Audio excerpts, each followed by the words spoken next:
네, 안녕하십니까. 저,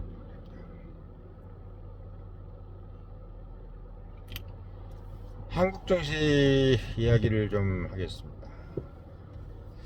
지금 뭐 포털 사이트 같은 거 보면은 뭐 다시 뭐 다음 주에 반등할 수 있다. 뭐, 응? 뭐 목표 주가는 이미 400만 원, 뭐 예를 들면 아직 멀었다. 뭐 이런 식으로 이제 얘기를 많이 하잖아요. 예, 큰일 날 수 있습니다. 큰일 날 소리. 지금 아, 원래 우리가 이제 2,500에서 3,000에서 지금 이제 7,500까지 왔잖아요. 예. 이 7,000, 9,500 찍어 9,300인가 찍고 지금 7,000 많이 있는데, 우리 예전에 그 중국 증시 때를 한번 생각을 해봐야 돼요. 중국 증시가 이제 6,000포인트를 찍은 게 두 번이었습니다. 예, 2009년도에 한 번 하고, 2014년도인가요? 그때 한 번이었죠. 그때 이제 중국 펀드 들어가서 돈 많이 버셨을 거예요, 사람들이. 예. 그때 우리가 중국 펀드에 들어가서 돈을 벌려고 했던 그 자세가 외국인이에요. 예. 그게 외국인입니다. 우리가 그때 중국 좋다고 해서 막 A 플러스 차이나니 뭐니 뭐 그런 펀드 많이 만들어가지고 미래에서 같은 데서 중국 펀드 많이 들어갔지 않습니까? 근데 그게 결국은 지금 우리 외국인이라고 보면 돼요. 그 중국 입장에서 봤을 때. 근데 6천까지 갔다가 다시 어떻게 됐죠? 2,500으로 다시 떨어졌습니다. 6천까지 가서 2,500. 6천이나 5천에 들어갔던 분들은 완전히 손해를 봤죠. 그러니까 이제 우리가 지수가 올랐다 그래가지고 다 돈을 버는 것이 아닌 건 당연한 거고, 기본적으로 그걸 두 번이나 갔었어요. 중국은 한 번도 아니고 두 번. 근데 지금 다시 4천 정도 돼 있죠. 이게 벌써 이게 2014년도 벌써 12년 전입니다. 그게 벌써 지금 12년 전인데도 아직도 6천을 못 갖고 있어요. 그렇다고 해서 중국이 기업이 없나? 엄청나게 많죠. 중국이야말로 정말 한국 기업도 물론 훌륭하지만 중국 기업도 훌륭하고, 거기다 중국 인구가 없는 것도 아니잖아요. 돈이 없나? 돈이 왜 없겠어요, 중국이.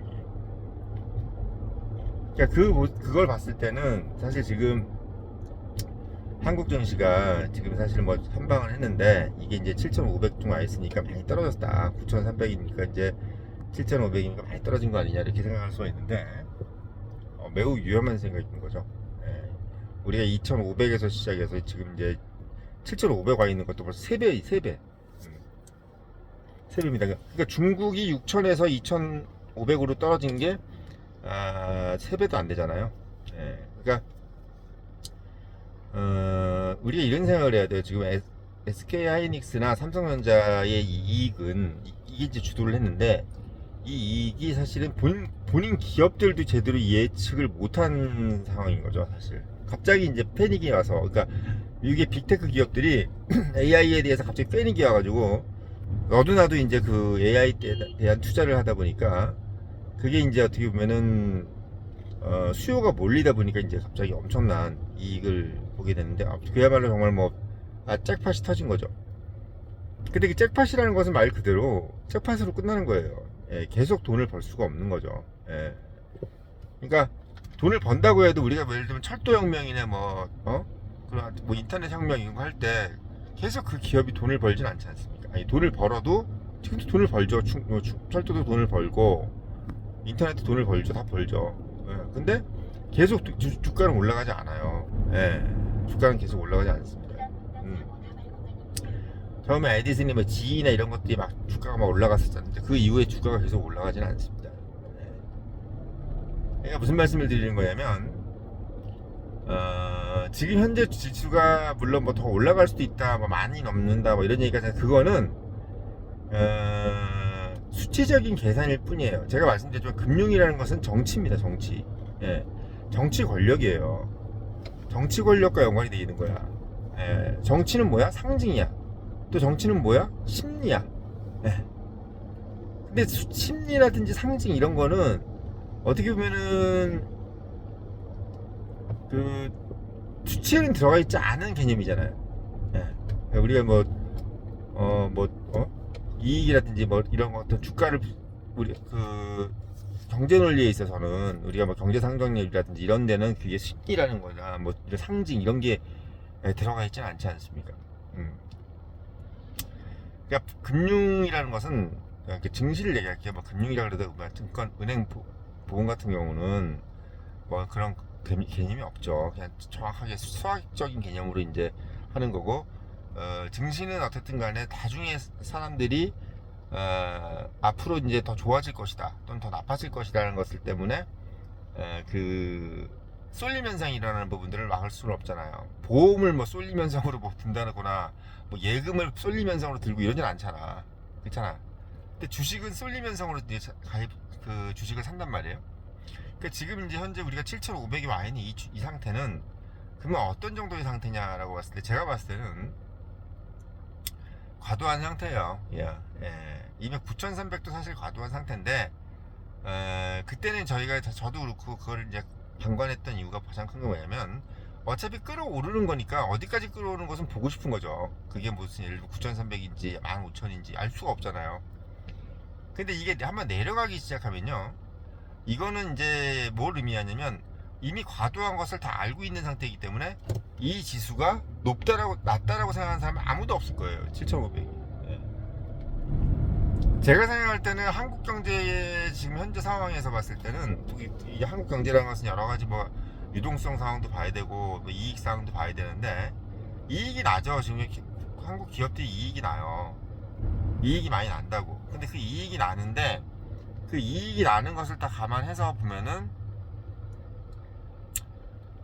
제가 봤을 때는 6천 정도면 맞지 않나라는 생각이 듭니다. 이게 시가총액이 한 6천? 예. 6천 정도면 적합하지 않겠나. 예. 7천이면 좋은데 제가 봤을 때는 6천 정도가 적합하다라는 생각이 좀 들어요. 예. 그러니까 물론 증시라는 것, 경제라는 것은 더 고양되는 부분이 있잖아요. 그러니까 더 어떻게 보면 뭐 사람들이 아니야 그렇지 않아 더 앞으로 더 잘 될 거야 라고 얘기하는 사람들도 있어야지 또 경제가 돌아가는 거니까 뭐 사실은 6천이 적정해도 7천이 될 수도 있고 8천이 될 수도 있는데 제가 봤을 때는 지금 요인으로 봤을 때 국민연금이 계속 이제 주식을 들고 있을 수 있느냐 이 부분은 부정적이잖아요. 대부분. 그러니까 국민연금이 아무리 매도를 천천히 한다 하더라도 매도를 아무리 천천히 한다 하더라도 언제까지 천천히 할 거예요. 그리고 지금 뭐 한 달에 하루에 무슨 뭐 몇백억씩 판다 그러는데 그래가지고 도대체 그 수십조를 언제 다 팔아요? 그 수십조를 언제 다 팝니까? 그러니까 국민연금이 주식을 들고 있어가지고는 뭐가 문제입니까? 이익을 내질 못하잖아요. 이익을. 국민연금이 이익을 내야 우리의 그 미래가 보장이 되는 건데 국민연금이 이익을 못 내면은 우리는 뭐 솔직히 그거를 미래를 담보할 수가 없는 거잖아. 그러니까 사실 지금 상황에서 봤을 때는 지금 뭐 주식 투자를 하시는 분들의 상황을 봤을 때는 매우 보수적인 분위기로 가야 돼. 왜 그럴 수밖에 없느냐? 이미 높아요. 이미 높아. 오르는 기세가 이제 더 이상 꺾였단 말이지. 더 올라갈 거라고 생각하는 사람들이 아무도 없어요. 그리고 지금 주식을 팔 사람밖에 없다 이런 생각인 거죠. 지금 이런 상황이기 때문에 지금은 그냥 완전히 뱅크런 같은 것을 해야 돼요. 무조건 탈출을 해야 됩니다. 탈출을 하는 게 맞아요. 근데 삼성전자 제가 했던 것도 삼성전자는 향후에 계속 좋아. 왜 그 회사 자체가 좋잖아. 근데 제가 말씀드린 건 뭐냐면 있는 사람들은 괜찮아. 지금 현재 있는 사람들은 뭐 그냥 좀 내려가더라도 뭐 또 올라갈. 근데 있는 사람들도 이게 좀 아까 옛날 삼성전자 5만 원대 되게 오래 갔던 것처럼 약간 그걸 각오를 해야 돼요. 이제 이게 묻어준다는 생각을 가져가는 거지. 묻어준다. 그리고 지금 이제 이 가격에서 조금 떨어진다 그래도 그냥 뭐 어느 정도는 그냥 감안해서 가는. 마치 스페이스X 지금 사는 것처럼 스페이스X도 당장 지금 수익이 날 일이 없잖아요. 그런 겁니다. 그러니까 지금 예를 들면 급전을 땡겨가지고 뭔가를 하겠다는 사람들은 매우 위험한 거예요. 왜? 지금은 갑자기 반등할 상황보다는 떨어질 비율이 더 높아. 어떤 형태든 간에. 그러니까 떨어질 일이 더 많은 거예요. 지금 상황에서. 떨어질 일이 더 많은데 굳이 돈을 빌려가지고 주식 투자를 할 수 있는 상황이 아닌 거죠. 지금 상황. 그게 명확한 거예요. 그러니까 제가 봤을 때는 좀 아쉽더라도 예를 들면 좀 물려 있거나 이미 좀 손해를 보신 분들 같은 경우는 좀 아쉽더라도 저희까지가 마지막이다. 이 정도 손해 보는 걸로 끝나는 게 다행이다라고 생각하는 것이 맞을 것 같고요. 지금 만약에 조금 더 뭐 오르길 바래서 조금 올라가서 판다라는 개념도 조금은 위험한 생각일 수도 있어요. 예, 위험한 생각일 수도 있습니다. 그러니까 뭐 모르죠 또 뭐 어떻게 될지. 근데 제가 봤을 때는 상황 그 주변 환경을 읽어보면 그렇다는 거죠. 뭐 다른 변수가 또 생겨가지고 폭등을 할 수 있는지는 모르겠는데 폭등을 하려면은 뭐가 중요하냐면 사람들이 막 나도 사야지 나도 사야지 이런 게 있어야 되는데 지금 개인들이 지금 그런 상황을 그런 거를 할 수 있는 상황이냐.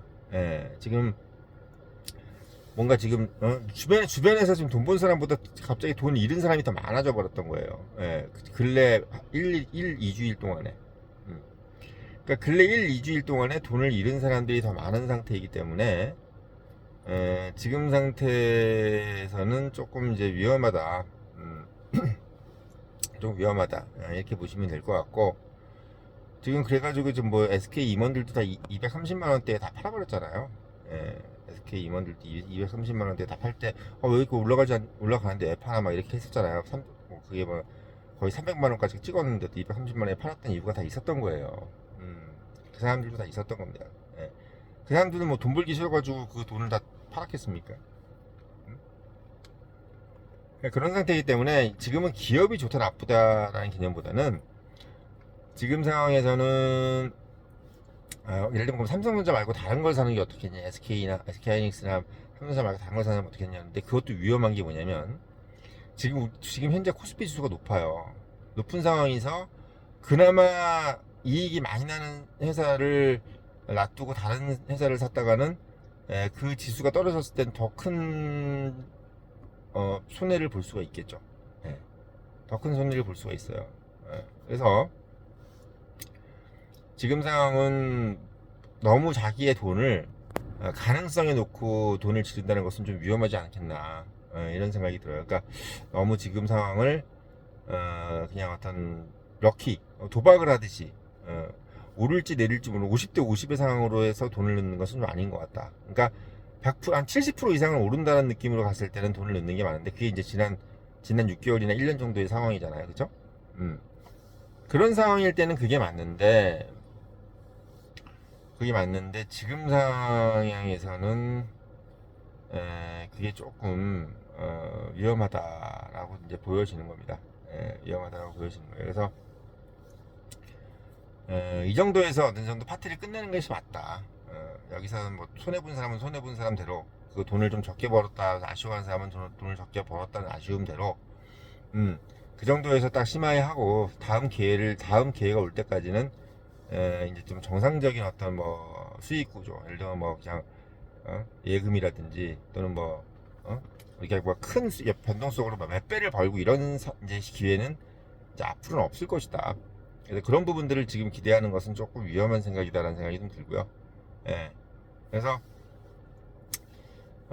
저도 물론 뭐 계속 올랐으면 좋겠어요. 저도 뭐 거기 금융 펀드에다나 이런 데 돈이 많이 들어가 있는 것도 있으니까 그게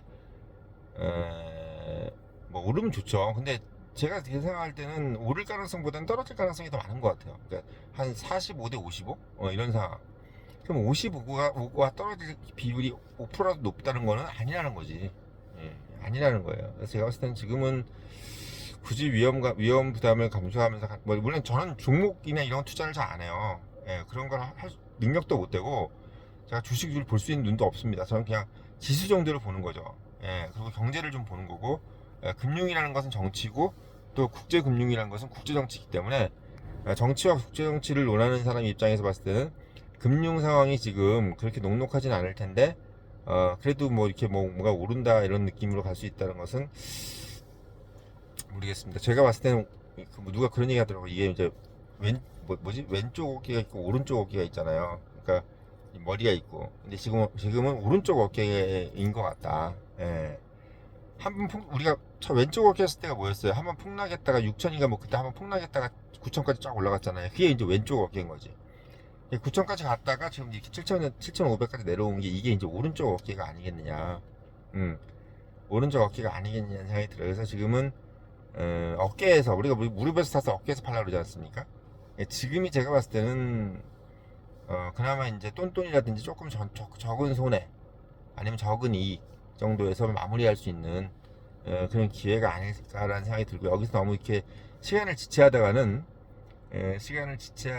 조금 위험한 상황이 될 수도 있고, 만약에 삼성전자를 들고 계신 분들도 뭐 삼성전자를 한번 어느 정도 현금화 시켜놓은 다음에 나중에 또 적은 가격으로 삼성전자를 다시 사는 것도 방법이에요. 예. 그러니까 지금은 제가 삼성전자를 작년에 7만 원일 때 막 사라 그랬잖아요. 그때와 반대로 지금은 삼성전자를 조금 처분하고 현금을 만들어 놓은 다음에 다시 삼성전자를 사는 것이 오를 것 같다라는 생각이 좀 드는 겁니다. 그래서 현재 상황에서는 조금 보수적으로 가는 것이 좋겠다. 그러니까 한국 경제가 위기라서 그런 게 아니라, 중국 경제는 뭐 위기였나요? 주가 지수가 6천이라도 중국 경제가 위기여서 내려온 게 아니잖아요. 중국은 늘 호황이지. 예. 인구도 많고 기업도 많으니까.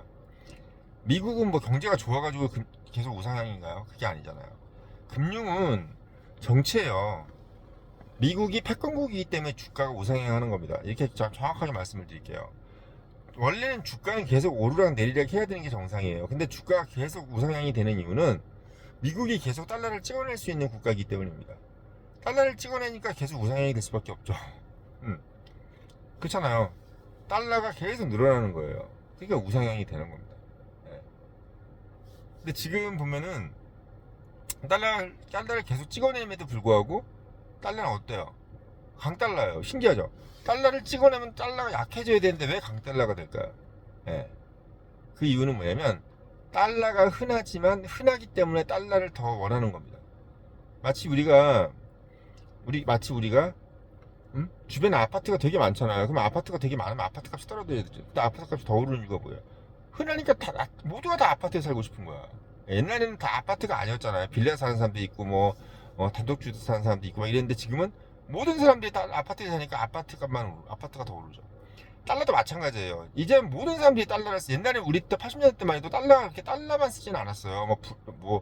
뭔 다른 화폐도 많이 썼단 말이야. 프랑도 쓰고 파운드도 쓰고 엔화도 쓰고 막 그랬단 말이야. 옛날에 저희 기억에는 엔화나 달러나 별 차이가 없었어. 그 가치의 차이가. 지금은 달러가 엔화보다 훨씬 강하잖아요. 파운드가 엔화보다 달러가 훨씬 강하잖아요. 왜 그래요? 달러가 그만큼 흔해졌기 때문에 달러를 더 원하는 거예요. 어느 회사나 어느 나라나.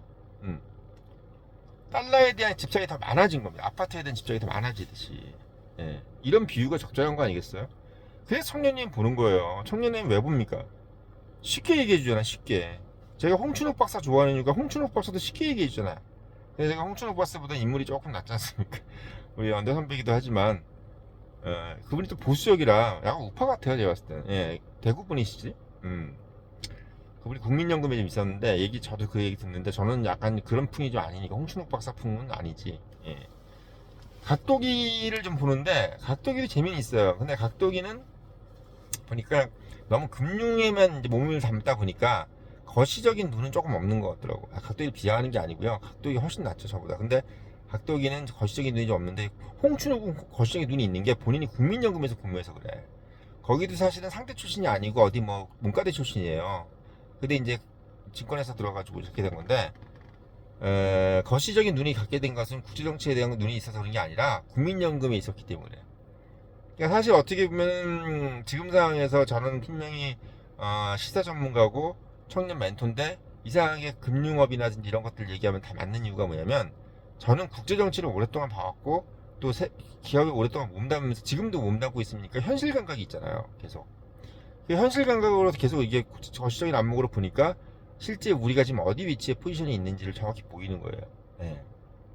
그러니까 저도 솔직히 얘기하면 요번에 좀 떨어질 때 좀 팔았어요. 근데 그 왜 그러냐면 9,500까지도 기대갖고 9,500 이상으로 만으로도 갈 수 있겠구나 생각도 했는데, 갑자기 그 폭락폭이 너무 센 거죠. 확 폭락했는데 그걸 보면서 느낀 게 이게 정상이라는 생각이 드는 거예요. 사실은 폭락이 아니었으면 더 위험했습니다. 서서히 떨어졌다 그러면은 많은 사람들이 더 손해를 봤을 거예요. 이렇게 폭락해 주는 게 오히려 고마운 거예요. 이렇게 폭락이 돼야 사람들이 화들짝 놀라서 나가는 거지, 서서히 내려가면 그것도 환장하는 겁니다. 서서히 내려가면 환장하는 거예요. 중국이 서서히 내려갔어요. 6천에서 다시 3천, 4천으로. 그러다 2000까지 내려갔죠. 계속 기대 심리가 그렇게 꺾이는 거예요. 그렇다고 해서 중국 경제가 꺾였냐? 아니지. 2014년도부터 시진핑이 들어왔는데 왜 꺾여요? 더 오히려 경제가 더 좋아졌지. 물론 이제 시진핑이 들어와서 미국하고 달리 움직인 것도 경제가 좀 내려간 이유가 있죠. 그러니까 특히나 경제도 경제지만 주가 지수가 내려가는 것은 대부분 다 뭘로 보면 되냐면요. 미국이 그 나라를 약간 좀 기피하는 걸로 보면 돼요. 미국이 중국을 기피한 게 시진핑 때문이잖아요. 그러면서 주식이 힘을 못 쓰는 거야. 예, 주식이 힘을 못 써요. 홍콩 증시가 3만까지 가서 3만 천까지 갔는데 지금 얼마예요? 2만 얼마죠? 예. 제가 예전에 홍콩으로 돈을 많이 벌었었거든요. 예. 근데 그때만 해도 3만은 고정값이어서 4만까지 간 적도 있어요. 근데 지금이 2만 얼마로 떨어졌죠. 예. 근데 중국은 한 번도 그 이후로 계속 내려만 가고 있고, 홍콩은 계속 내려만 가고 있어요. 예. 그러니까 그런 부분들을 보시면서 그때 우리가 외국인이었다. 그러니까 우리가 그때 외국인으로서 중국 증시 들어갔다가 다시 나온 그 외국인이 말 우리다. 이렇게 보시면 될 것이고, 아무튼 제가 봤을 때는 지금은 조금 자제하는 부분이 낫다. 예, 지금 현재는 7,500도 높은 지수다 라는 말씀을 드리면서 영상 마치겠고, 늘 말씀드리지만 이런 인사이트를 가지려면 본부장이 말한다. 꼭 사서 읽어보시고, 청년의 유료 구독 당부 드리면서 영상 마치겠습니다.